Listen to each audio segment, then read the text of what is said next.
Is your team the problem, or is it just your leadership? Odds are, if you're watching this video, there's someone or something irritating you about what you've built in your team, the standard that's all of a sudden showing, or the way the team is acting or maybe performing, and you want to find that next level. Thanks for watching this video. My name is Antonio Manolfi, and let's jump right into it. Today I have a couple key areas, 3 leadership mirrors that I want you to actually focus on diving into Q1 of 2026. Let's jump right into it. Every underperforming team is perfectly aligned with the leader's standards. So number 1 out of 3 is standards you tolerate. You built a great team, you built a great business, you built the right standards, the right leadership in the company, but what are the standards all of a sudden you're tolerating? You have an offsite with the team. Everybody's supposed to be there 8 o'clock in the morning. Someone shows up at 8:30. What happened? You have an opportunity to take a moment and say, okay, Hanlon's razor. You know what? Hey, the invite said 8 o'clock. It's 8:30. What happened? Is everything all right? Yeah, this happened. Totally get it. Hey, just moving forward, I want to make sure if we actually have an offsite or we have a meeting, communicate this to me up front. Make sure you share what's going on. Don't just show up at 8:30. Let's have a conversation. But if you allow that to slip, let's just say you let it slip. Team showing up late to meetings, or you know what? In the office, when we're driving, all of a sudden you walk away from your desk and you're outside on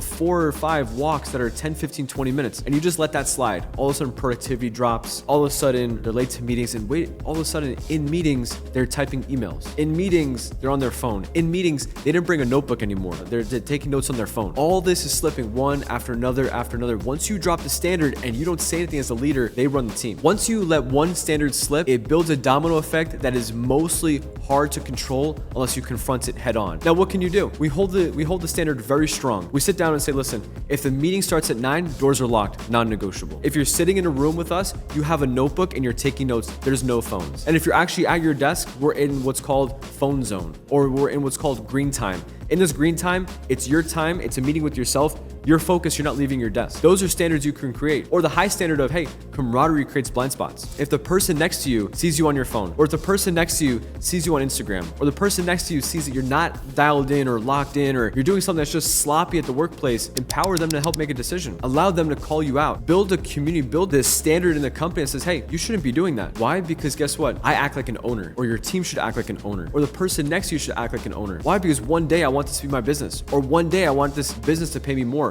or one day I want this business to see me as a CEO, or one day I want this business to give me equity in the company. If you allow the team to operate as owner-operators of the company, see how much different they operate. See how much more maniacal they are. See how much they step up to the plate. And if they don't step up to the plate and you have a higher standard, this is not just something that you can flip of a switch and everything changes, but you build a higher expectation. You build an opportunity where everybody can sit down and say, you know what? I'm going to call that out. Hey, listen, Johnny, the calendar invite says 9 o'clock. You showed up at 8:59 the past 3 days. Why are you playing it safe? Why do you think this is okay? Why are you here 30 minutes early? Why are you not here making sure everybody else is on time? Why am I making sure you're on time? Build the right standards. The standards you tolerate totally have full control as to how the team operates and what's their next phase of life and business. Number 2 is conversations you avoid. While the standard is great, what conversations are you avoiding? You as a leader of the company. You as a leader in the mission of the company. What are we doing here? What are we focusing on? At this level right now, the conversations you're avoiding, that hard conversation is holding you back at your next level of a CEO or your next level a leader in the company because you can't have that conversation. If somebody is going against the standard and you can't call it out, there's no standard. You don't have a standard if you can't call it out. You don't have a standard if you cannot address the point of concern. There's a book, Crucial Conversations. They have a point what's called lag time. From the point where something takes place to the point it's addressed, that lag time shows you how strong of a work environment you have. Some work environments, they have a lag time that's been months. They have a lag time since it's been a career for them. What is your lag time? One of the biggest things we focus on dealing direct. Something happens, I'm calling you out, let's go for a quick walk. You said this, you know what, after this meeting, let's go for a quick walk. After this meeting, hey, you know what, I sent you a message, I want to have a conversation. You mentioned something, I have a few thoughts about this, I'd love to share it with you. Just address it, deal with it direct. Why? Because we're not going to allow that to weigh us down. At the end of the year, you can sit back and recalibrate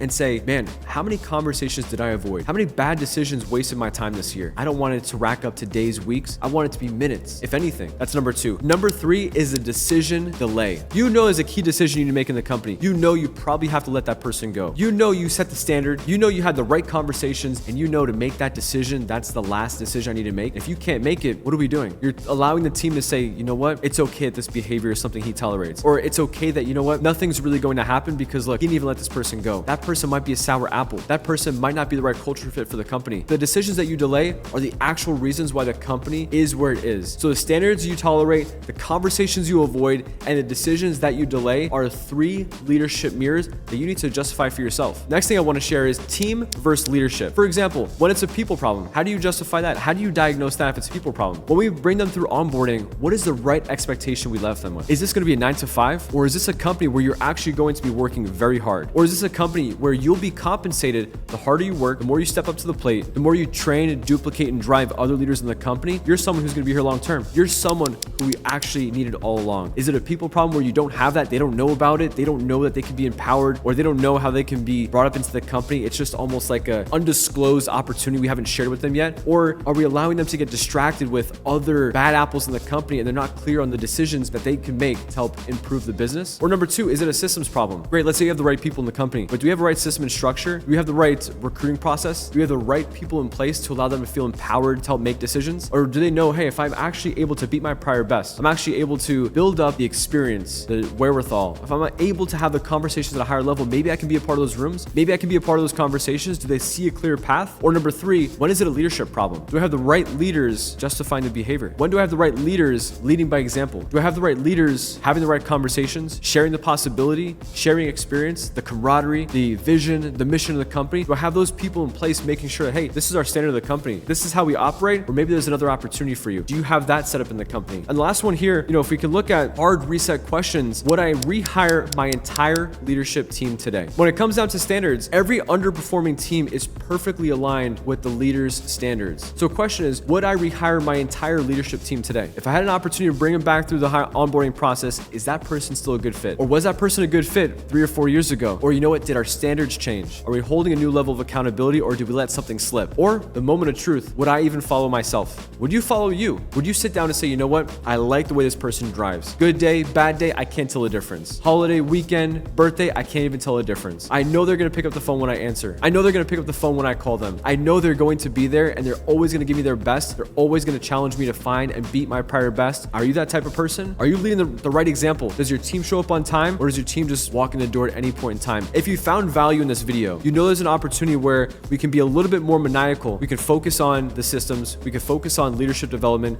We can focus on other areas to hold the team accountable, because sometimes you as a CEO, you're very busy, and once one standard slips, it's okay to do this. You know what? Since it was okay to do this, I've done this. I can also do this. You know what? Since they didn't say anything on those 3 areas, I can actually probably do this. And all of a sudden, the standard is very messy. The standard is confusing. The standard is, anything could happen. If that's what you felt and some things might be slipping through the cracks, I'll leave a link in the description below. In that link, what I'll do, I'll have an opportunity where you can book a 20-minute needs analysis call. We can have a conversation just on this. Maybe we have the opportunity to find some blind spots you had no idea in the business, and I can ultimately share what you might not be doing or what leadership we can build in your company with the right standards, the right culture drivers to allow you to crush it in 2026. Thank you for watching this video. I look forward to seeing you in the next one.